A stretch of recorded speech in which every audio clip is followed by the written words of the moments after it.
maalin maalmaha ka mid ah salaad subax anigoo masaajid ku tukaday oo fadhiya abaara markay ahayd 6dii baa nin noo yimi ama waxbaa dhinaa daqiiqado markaasuu wuxuu yidhi ragaan badnayn baanu markaa masaajidka dhexdiisa ku fadhinaa aan isleeyahay 10 waa ka yartihiin oo teel baan u fadhinaa masaajidka ninba dantiisu u fadhiyaa dabeetana ninkii wuxuu naga codsaday qof dumara oo ka xanuunsanaysa oo ooridiisa oo aqalka joogta inaanu adkaar iyo quraan ugu soo akhrino aad buu noogu celceliyey war xilligan waa xilligii la kala shaqo tegi lahaa shuruuqii baa la sugayaa waqti waa nagu adag yahay markuu nagu ilxaaxiyey waa iska aqbalna waa tagnay aqalkii baanu tagnay waa guri nusbalooda 3 maqsin iyo suuliye kitchen iyo waxa ka kooban kadinka markaanu ka galnay isagaa naga horeeyay dibaddan yara istaagnay wuxuu yidhi soo gudba dabeetana waa aqalkii 3dii maqsinkii u horeeyay ee bidixda sidaasay u safan yihiin ayuu yidhi kan soo gala markaasaanu gallay qolka dhexdiisa waxba ma yaallaan wax gogola waxba ma yaallaan laakiin qof dumara baa waxay kada loobtaayoo fadhidaa raarta ama sabarka u dambeeya qolka de gidaarka kada loobtaayo sidaa u fadhidaa markaasa waxaan ku yidhi bal daaqadda yara furo si wax loo arko daaqaddii buu furay waa soo galnay qof dumara waxay fadhidaa aqalka halka u dambaysa gidaarka bay kada loobtaayoo dhabarkay ku haysaa gidaarka markaasuu war qoftaa waa xaaskaygii waxaan doonayaa inaad niman yahow bal quraan ku akhrisaan waxba waa ka garan waayey arrinkeeda ilaa shalay ilaa xalay xaalkeedu ma wacnayn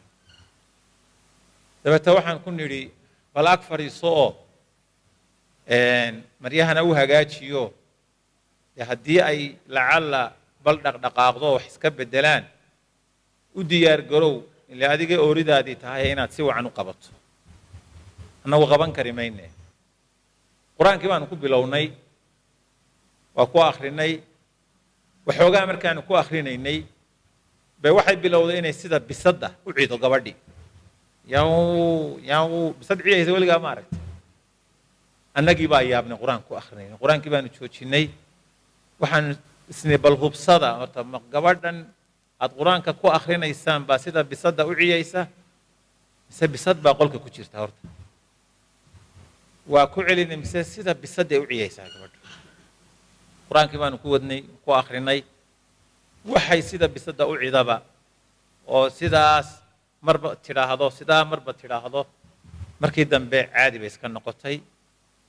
markay xoogaa kala degtay baan su-aal weydiiyey waxaan ku yidhi maxaa ku helay xaggee lagaa hayaa sidee tahay waxay tidhi shalay salaaddii duhur ka hor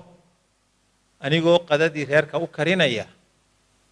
ayaa halkan waxaa ii saarnaa dheri biyo ah oo aan islahaa aad baasta ku karisid dabeetana anigoo suugadii iyo wixii aan samayn lahaa cadkii jarjaraya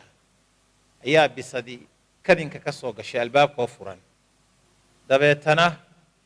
cadkii yaraayaan islaad qadada ku karisid bay la boodday biyihii baylka ahaa ee baastada aan u diyaariyey ayaa intaan darsaday koob baan ka daba ordayoo kadinkaan ku gaaro waa ku shubay halkaasay ku kogtay bisadii oo naftii kaga baxday markaasaan intii koobka ku hadhsanaydna u raaciyey bay tiri iyadoo caqdaa leh markay sidaa u kogtay bisadii bislaatayna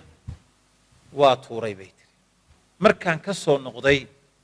ayaa xanuunkaasi igalay bay tiri ilaa iyo xaalkayguma wacnayn wakhtigaa laga bilaabo ilaa iyo wakhtigaa arrintaasi waxay tusinaysaa qaybihii dulmiga ee muxaadarada ku jiray dulmu alcabdi lilxayawaan qofku inuu xayawaanka dulmiyo khatarta ay leedahay waa sidii nebiga sal allahu alayh wasalam habeenkii maalintii cadceeddu madoobaatay isagoo salaaddii tukinaya dibna u soo gurtay tallaabooyin mixraabka isagoo taagan horena marka qaarkood uu u tallaabsaday oo uu yidhi naartaa maanta lay tusay weli waxa aan ku arkay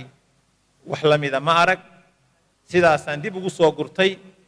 jannadana waa lay tusay markaasuu wuxuu yidhi waxaan ku arkay naarta gudaheeda qof dumar oo naarta gudaheeda lagu cadaabayo oo ay bisadi cunayso bisadaasoo ay sababteedii ahayd inay xidhay oo biyo iyo baadna aanay siin dabeetana ay xarigii ku baktiday bisadiioo cunaysaan arkay buu yidhi sababtii bisadaasaana lagu cadaabay sidaas marka waxay tusinaysaa in nooc khatara tahay dulmiga xayawaanka la dulmiyo